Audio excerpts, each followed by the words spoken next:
देखिए हर खबर यहीं पर। सब्सक्राइब कीजिए TV9 भारतवर्ष। नमस्कार, आप देख रहे हैं TV9 भारतवर्ष का डिजिटल प्लेटफॉर्म और मैं हूं शिवेंद्र। रोज़ लेकर आता हूं आपके लिए खेल का केंद्र।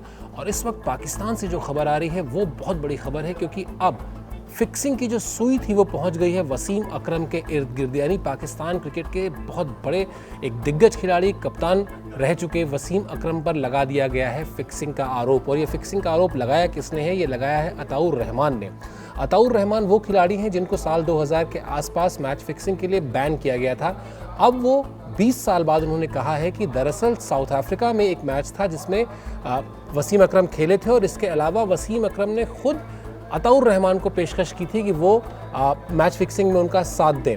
पीसीबी के जो पूर्व चेयरमैन हैं खालिद महमूद, उन्होंने भी इस बात की तस्दीक की है। उनका भी कहना है कि इस तरह का आरोप वसीम अकरम पर लगा था और ये बात सच है। आपको बता दें कि जब मैच फिक्सिंग का ये जिन्न शुरू हुआ था तो जस्टिस कयूम की एक कमेटी बनाई गई थी। जस्टिस कयूम ने इसकी पूरी तफ्तीश की थी, जिसमें कई सारे खिलाड़ियों के बयान रिकॉर्ड किए गए थे, और उसके बाद सलीम मलिक और अताउर रहमान जैसे खिलाड़ियों पर लाइफ बैन किया गया था। अब अताउर रहमान का ये कहना है कि दरअसल एक एफिडेविट पर साइन कराया गया उनसे, और वो साइन कराया था आमिर सुहेल और राशिद लतीफ़ ने।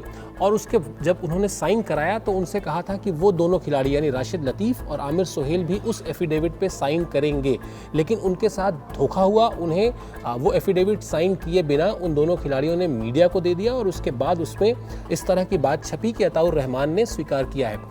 एक दिलचस्प बात यह भी है, जो बहुत बड़ी खबर है, कि जो जस्टिस कयूम की जो कमेटी थी, उन्होंने जो अपनी जांच रिपोर्ट दी थी उसमें ये कहा था कि वसीम अकरम और इंजमामुल हक जैसे दो खिलाड़ियों का खास तौर पर जिक्र था कि इन दो खिलाड़ियों को आने वाले समय में किसी तरह की कोई बड़ी जिम्मेदारी टीम के साथ ना दी जाए। लेकिन आप जानते हैं कि ये दोनों ही खिलाड़ी यानी इंजमामुल हक और वसीम अकरम दोनों पाकिस्तान के कप्तान बने। अब ये जो उमर अकमल के साथ जो शुरू हुआ स्पॉट यानी PSL में जो उनसे बुकीज़ ने संपर्क किया, जिसके बाद उन पर बैन लगा, और वहाँ से जो ये पाकिस्तान क्रिकेट में विवादों का दौर शुरू हुआ है, उसके बाद सलीम मलिक आए। सलीम मलिक ने आकर कहा कि अब उनका बैन वापस हुए लंबा समय हो चुका है, उन्हें अदालत से काफ़ी समय पहले बरी किया जा चुका है, तो क्यों ना उनको पाकिस्तान क्रिकेट में वापसी का मौका मिले। तो वहाँ से ये सारी चीज़ें जो शुरू हुई, वहाँ से जो विवाद शुरू हुए, अब वो लगातार बढ़ते जा रहे हैं, और अब उसकी सुई पहुँच गई है वसीम अकरम के पास। अताउर रहमान ने एक वीडियो पोस्ट किया है, और उस वीडियो में ये भी कहा है कि अगर वसीम अकरम उनके आमने सामने बैठें तो वो बिल्कुल झूठ बोलने की स्थिति में नहीं होंगे, और वसीम अकरम इस बात को मानेंगे कि क्या हुआ था उस समय।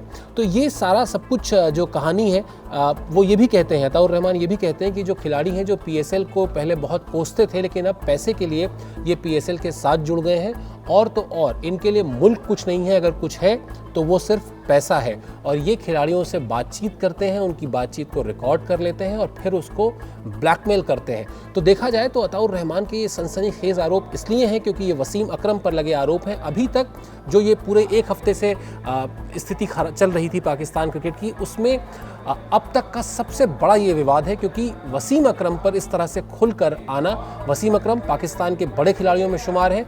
अब ये देखना होगा कि पाकिस्तान क्रिकेट बोर्ड का अगला कदम क्या होता है, वो इन आरोपों को लेकर क्या करता है, और क्या कोई जांच होती है या नहीं होती है। लेकिन साख पर बट्टा रोज लग रहा है पाकिस्तान क्रिकेट बोर्ड के।